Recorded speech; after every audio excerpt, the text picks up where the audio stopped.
What if I told you that your silent fight against lust isn't weakness, it's war? Not a war of flesh and blood, but a sacred battle between the man you are and the divine force you're being called to become. Every time you say no to temptation, you're not just avoiding sin. You're activating something ancient, something eternal, a hidden power that the spiritual realm cannot ignore. This isn't about rules. It's not about shame. This is about power, about alignment, about the fire inside your soul that refuses to be caged one more day. Because if you're watching this right now, it's not by accident. No scroll, no click, no algorithm could have predicted this moment. You were meant to hear this, because deep down, you've always felt it. That your life was never supposed to be ordinary. That there's a reason why the distractions don't satisfy. Why the quick pleasures feel empty. Why the world feels loud, but your soul feels silent. It's because you were chosen, not to blend in, but to break the pattern, to rise from what enslaves others, to carry a fire most men are too numb to even recognize. So hear me. This video isn't for everyone. It's for those marked by something divine. If your spirit just stirred, then you already know. Drop a 99 in the comments right now, not for vanity, but because 9 is the number of spiritual completion. And this may be the moment your old cycle ends and your real power begins. Like this video if your soul feels the truth rising. Subscribe now, because what's coming next will awaken something eternal inside you. Now, let's go deeper. 90 days without sex, 90 days without masturbation. To most, it sounds like restriction, like punishment, like something impossible, maybe even foolish.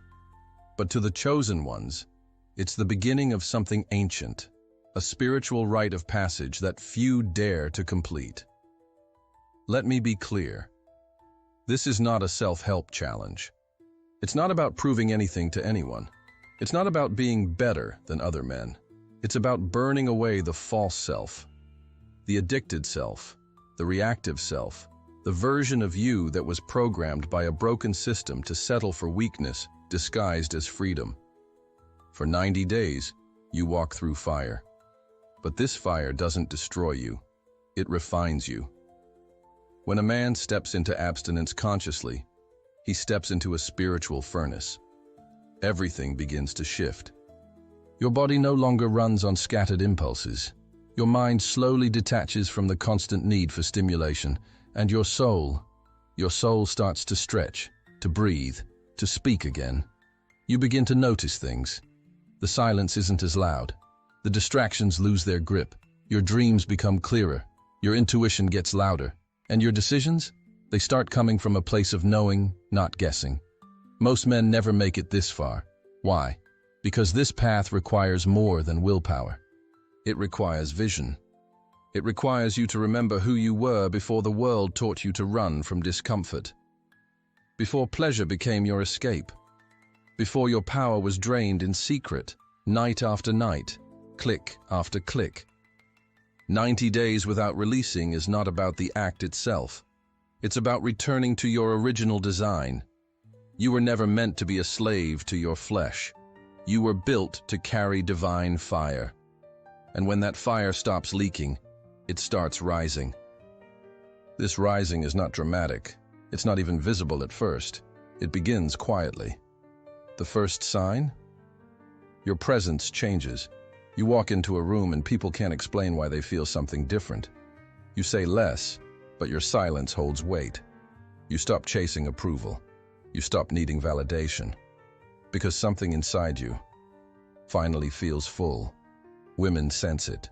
Not because you're trying to be seductive, but because your energy is no longer desperate.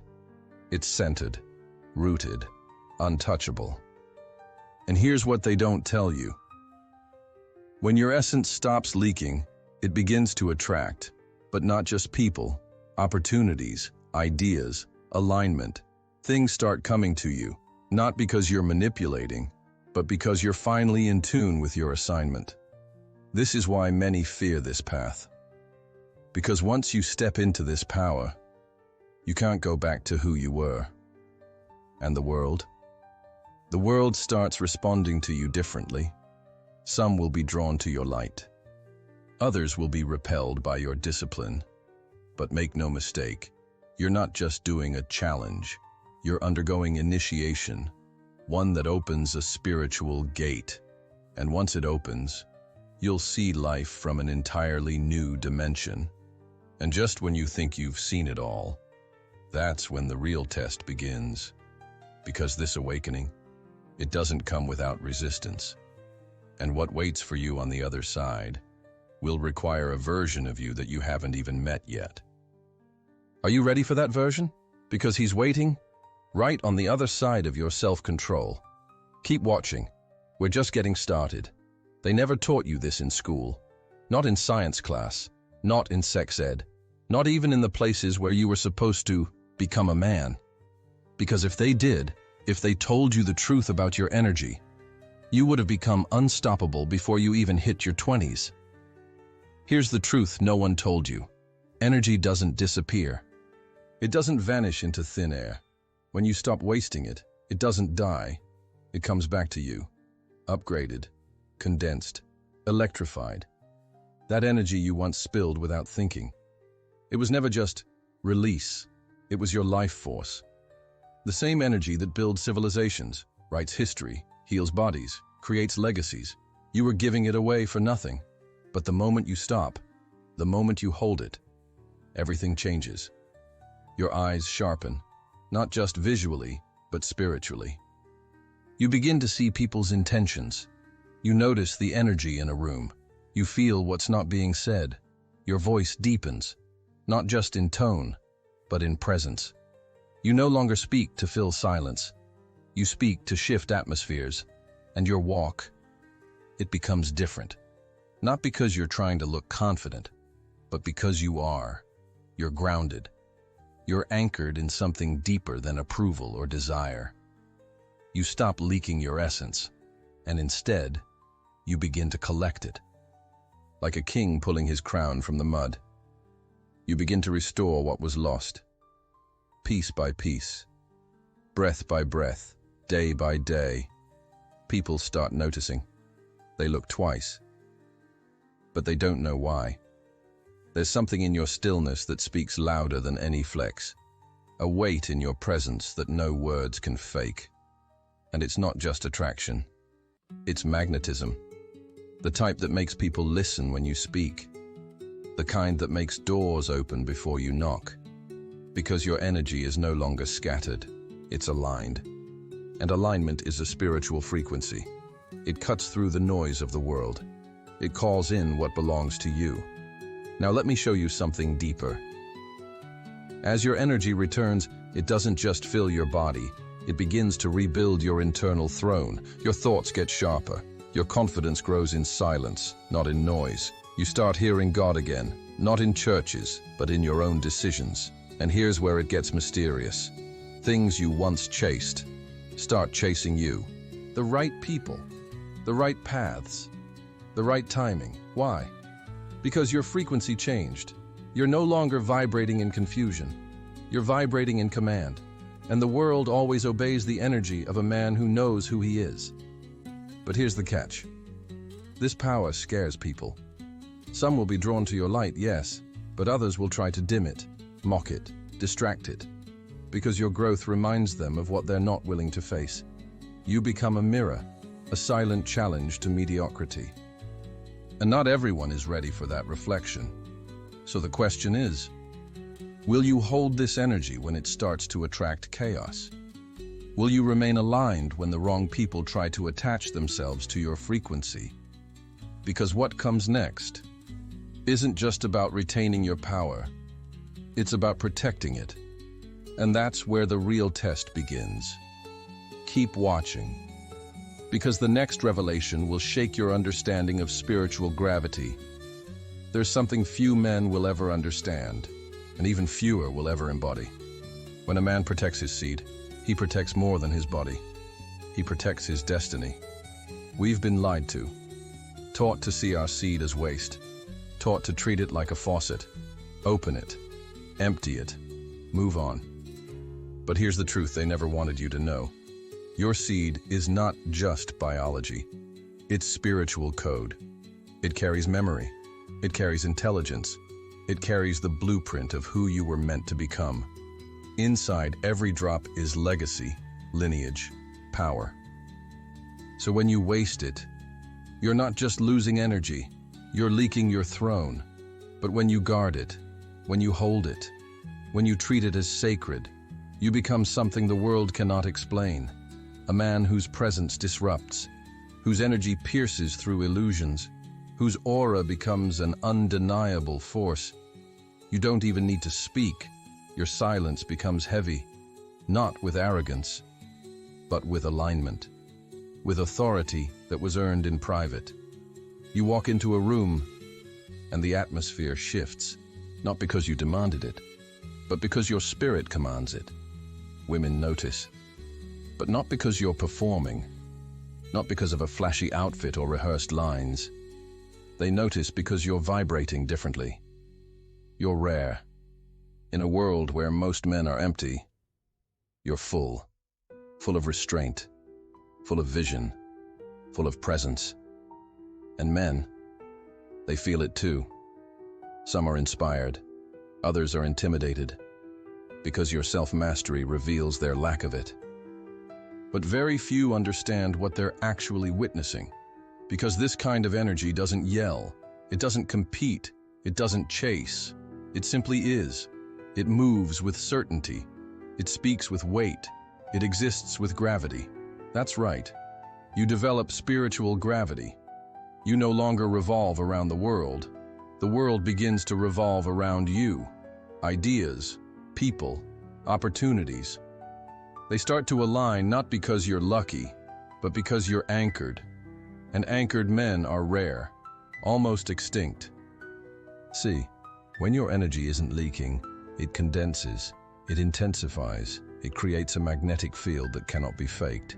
You're no longer fragmented, you're integrated. Your thoughts, your words, your actions, they begin to echo the same vibration. And that vibration, it attracts truth, it repels deception, and it reveals everything around you. You begin to see who's real and who's playing roles. You begin to discern the wolves dressed as allies, because your spirit no longer tolerates noise. And this, right here, is where your power stops being personal and becomes prophetic. Because when a man walks with spiritual gravity, he becomes more than a presence. He becomes a message. A message that says, this is what alignment looks like. This is what royalty in the flesh feels like. But let me warn you, gravity doesn't come without resistance. When you rise like this, you begin to attract not just admiration, but opposition. The shadows will come, not always loud.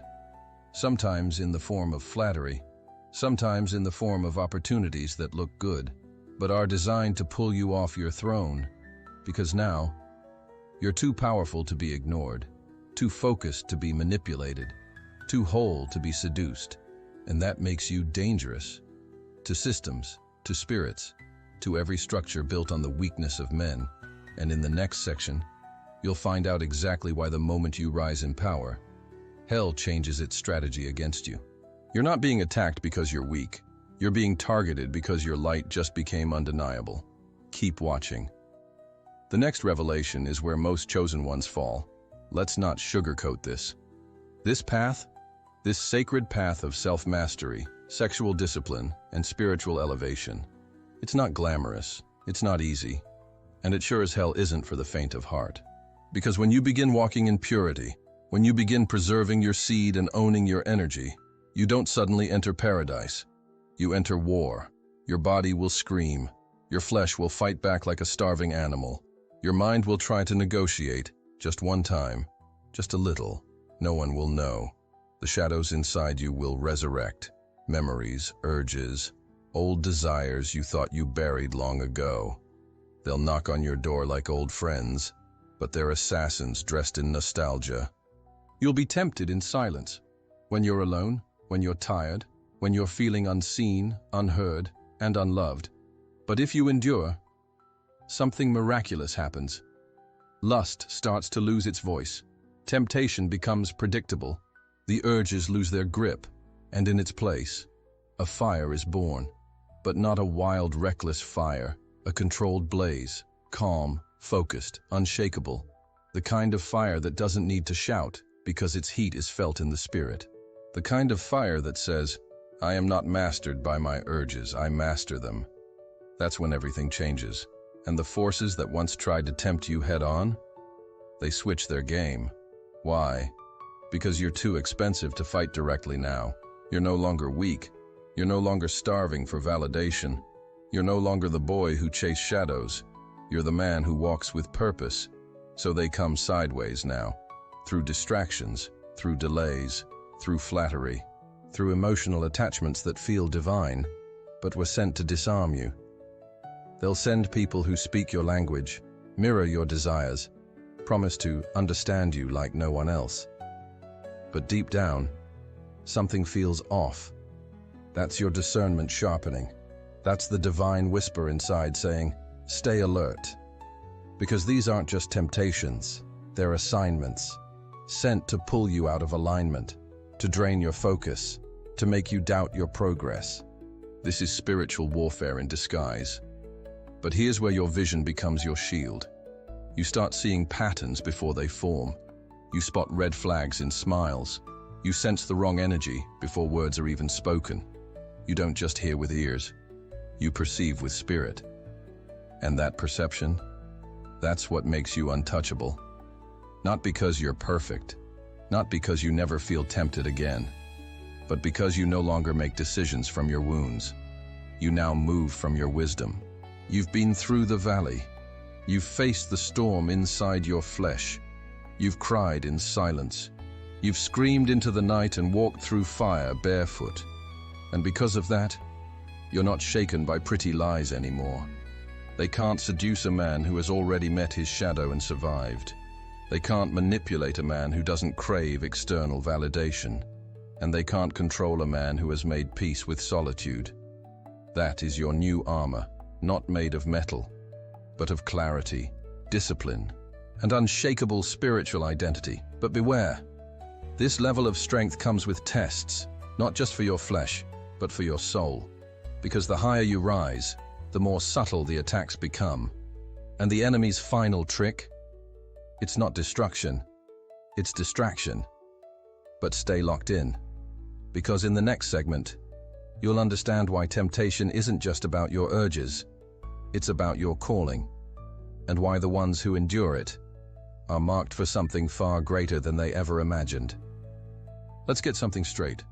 You don't have to chase. You don't have to perform. You don't need to become a character to be seen. When your energy is pure, anchored, and aligned, they feel it. Not all women can articulate it. Most won't even know why they're drawn to you. But deep in their intuition, in the part of them that transcends logic, something recognizes you. Because you're not walking in lust. You're not scanning the room for validation. You're not moving like a man who needs something. You're moving like a man who knows who he is. And in a world where 99% of men are running on fractured energy, where neediness is masked as charm, where desperation is sold as confidence, you become a glitch in the system. A man who doesn't want something from her, but carries something within him. And let me tell you, that is magnetic. On a level that makeup can't manufacture. On a level that no cologne or car or paycheck could ever produce. This frequency, it's ancient, it's sacred, it's unmistakable. And while many women are used to being pursued, flattered, worshipped, manipulated, you offer none of that. What you offer is presence. And that's what they can't explain. Because it doesn't follow the script. You're not trying to win her over. You're not rehearsing lines or mirroring her energy. You're just being, fully, powerfully, silently, and it drives her intuition wild. Because women, whether they say it out loud or not, are constantly filtering energy. They can sense weakness masked as confidence. They can feel when a man is hollow, even if he's charismatic.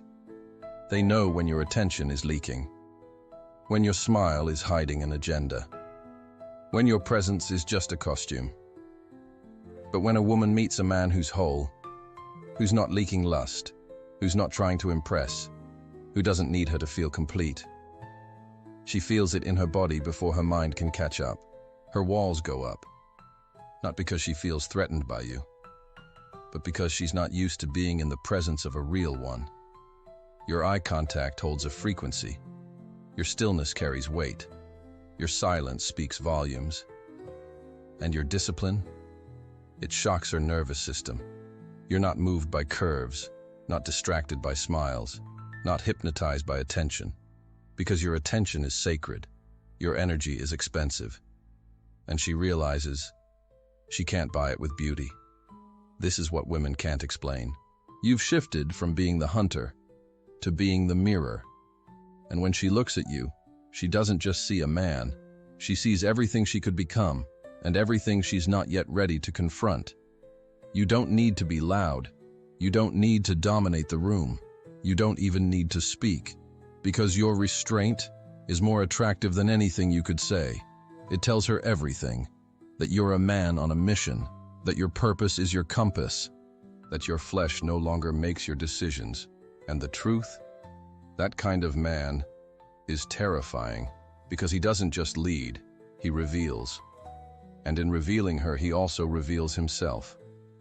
The one thing the system never wanted her to see: a man who is free, a man who is whole, a man who cannot be controlled by desire, because he already rules over his own soul. And when that realization hits her, everything changes. But what comes next isn't about women. It's not about lust. It's not even about your discipline. It's about what heaven begins to assign to a man like you. Because when you master the inner world, the outer world begins to submit. Stay with me. The conclusion is coming, and it's going to shake something loose in your spirit. You thought this was about denying yourself pleasure? You thought it was just about avoiding lust, staying pure, or following some moral code. No. This is about authority. This is about rising into the version of you that hell has tried to stop since you were born. This is about carrying something ancient, something sacred, something eternal, in a world that forgot what real power looks like. Every night you chose purity over pleasure. Every moment you resisted what once ruled you. You weren't just being disciplined. You were being forged. In silence, in pain, in the unseen. God was watching. Angels were taking note. And hell trembled. Because you were becoming exactly what the system fears the most. A man who is no longer controlled by his flesh. You are no longer just a man. You are a vessel. A walking temple of focused fire. A carrier of frequency that shifts the